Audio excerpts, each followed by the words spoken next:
करीब से देखा है। ये लोग जन स्वराज परिवार का जब हिस्सा बन रहे हैं, सोचने समझने जांचने परखने के बाद जुड़ रहे हैं, कहीं न कहीं जन स्वराज की सोच की यही ताकत है। पिछले 2-2.5 वर्षों से हम लोग यही कह रहे हैं कि सत्य की एक अपनी ताकत है, उस पर जितना भी कीचड़ उछालोगे उससे कोई फर्क नहीं पड़ने वाला है। धीरे धीरे लोगों को पता चलेगा कि सही रास्ता कहाँ है, कौन सा दल, कौन सी व्यवस्था उनके और उनके बच्चों के भविष्य के लिए बेहतर हो सकती है।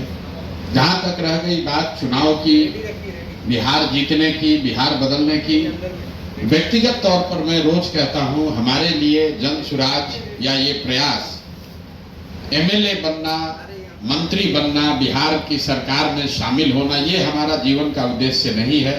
इसलिए जन स्वराज नहीं बनाए। जिसको थोड़ी बहुत भी राजनीति की समझ है वो जानता है कि अगर हमको एमएलए एमपी बनना होता, मंत्री बनना होता, तो उसके लिए इस तरह के किसी प्रयास की जरूरत नहीं है। आप जिस राज्य का नाम ले लीजिए, उसी राज्य से हम एमपी एमएलए बन सकते हैं, कोई पार्टी बना लेगा। हम यहाँ पर ये जो व्यवस्था शुरू कर रहे हैं, इस देश में गांधी के आदर्शों पर, व्यवस्थित तरीके से गांधी के आदर्शों पर चलने वाला एक कोई विकल्प बने, भले छोटा प्रयास है। आज ये आपको छोटा पौधा दिख सकता है, लेकिन जब कोई भी चीज आप शुरू करते हैं वो छोटा ही होगा। एवरेस्ट पर चढ़ने के लिए भी आपको नीचे से ही शुरू करना है। तो हमारी जो सोच है, ये व्यवस्था जो हम लोग बना रहे हैं, अगर आपको बीजेपी के विचारधारा पर आधारित राजनीतिक व्यवस्था से लड़ना है, तो हम लोग देख रहे हैं पिछले 10-15 साल से, ये कहीं का ईंट कहीं का गारा जोड़कर आपको लड़ाई नहीं लड़ सकते हैं।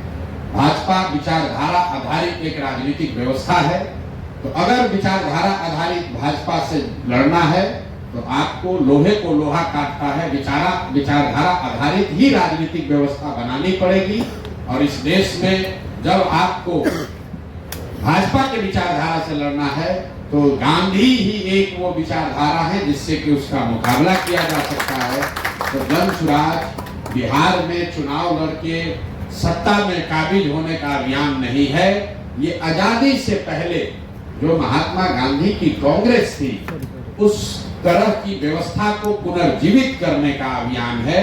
ये अभियान है उन सारे बिहार के लोगों के लिए जो समझते हैं कि बिहार में विकल्प के अभाव में पिछले 30-35 साल से लालू जी के डर से भाजपा को और भाजपा के डर से लालू जी को जो वोट देने की परिपाटी चली आ रही है, जो राजनीतिक बंधुआ मजदूरी का माहौल है, उससे अगर अपने और अपने बच्चों को निकालना है तो एक नई व्यवस्था बनानी पड़ेगी। उसी व्यवस्था का नाम है जन स्वराज। जन स्वराज किसी व्यक्ति का दल नहीं है, ये प्रशांत किशोर का दल नहीं है, किसी जाति किसी समाज का दल नहीं है, किसी परिवार का दल नहीं है। ये बिहार के उन सारे लोगों का दल है जो चाहता है कि बिहार में भी ये राजनीतिक बंधुआ मजदूरी खत्म हो, बिहार में भी अपने बच्चों, हम लोग के बच्चों के लिए पढ़ाई और रोजगार हो, बिहार भी देश के अन्य कई राज्यों की तरह विकास की दौड़ में शामिल हो। जो लोग भी ये सोच रखते हैं वो जन स्वराज के मालिक मुखिया हैं। आज प्रशांत किशोर इसके चेहरा के तौर पर दिख सकते हैं।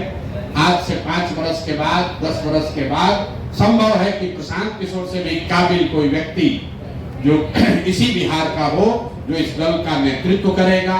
वो मुस्लिम भी हो सकता है, वो अति पिछड़ा भी हो सकता है, वो सामान्य वर्ग का भी हो सकता है, वो दलित समाज का भी हो सकता है। जाति और पारिवारिक पृष्ठभूमि का ध्यान में न रख के सिर्फ और सिर्फ मेरिट और समाज के लिए कुछ करने की क्षमता के आधार पर इस दल को चलना और बढ़ना है।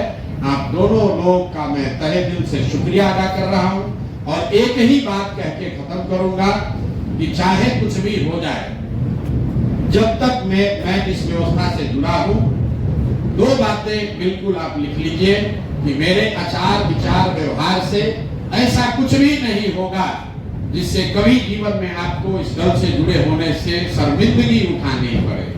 और दूसरी बात, जिस ईमानदारी और शुद्धता से मैंने इसका नींव रखा है, जब तक मेरी जिंदगी है, उस ईमानदारी और शुद्धता में कोई कमी नहीं आने दूंगा। उससे कोई कॉम्प्रोमाइज नहीं होगा, ना विचारधारा के आधार पर, ना व्यवहार के आधार पर। कॉम्प्रोमाइज नहीं होगा, चाहे 10 बरस लगे, 20 बरस लगे, सफलता मिलना नहीं मिलना अलग बात है, लेकिन ईमानदारी और शुद्धता से कॉम्प्रोमाइज नहीं होगा।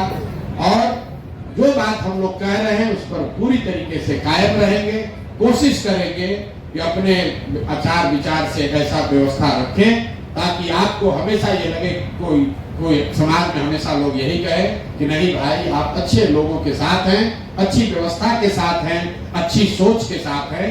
जीत और हार तो ऊपर वाला तय करता है, हम लोग निमित्त मात्र हैं, हम लोग अपना काम कर सकते हैं, लेकिन अच्छा करेंगे, अच्छी सोच के साथ करेंगे, अच्छी भावना के साथ करेंगे तो लोगों की दुआओं में दम है, जीत तो अपने आप मिलेगी। इन्हीं शब्दों के साथ आप दोनों साथियों का, आप दोनों भाइयों का इस परिवार में फिर से स्वागत, अभिनंदन, शुक्रिया, बहुत बहुत धन्यवाद।